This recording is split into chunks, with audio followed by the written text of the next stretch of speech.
இஸ்ரவேலின் ராஜாவாகிய யோபகாஸ் பத்தி வேதம் சொல்லுது.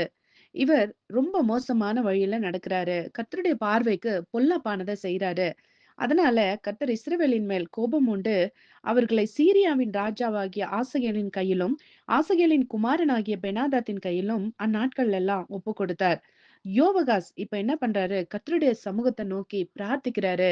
சீரியாவின் ராஜா இஸ்ரவேலை ஒடுக்குகிறதுனால, அவர்கள் ஒடுங்கி போகிறத பார்த்து கர்த்தர் அவனுக்கு செவி கொடுத்தார்ன்னு வேதம் சொல்லுது. கர்த்தர் இஸ்ரவேலுக்கு ஒரு இரட்சகனை கொடுத்ததினால், அவர்கள் சீரியருடைய கையின் கீழ் இருந்து நீங்கலானார்களாமா. ஆமாங்க.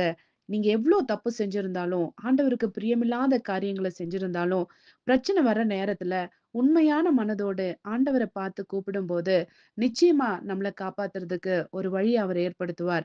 இஸ்ரவேல் ஜனங்களுக்கு ஒரு இரட்சகனை ஏற்படுத்தினது போல, நமக்காகவும் ஆண்டவர் ஒரு இரட்சகர ஏற்படுத்தி இருக்கிறாரு. நம்ம எப்பல்லாம் வேதனையில நம்ம துடித்து நம்ம ஜெபிக்கிறோமோ, அந்த நேரத்துல அந்த இரட்சகர் நமக்கு உதவி செய்ய ஆவலா காத்துட்டு இருக்கிறாரு.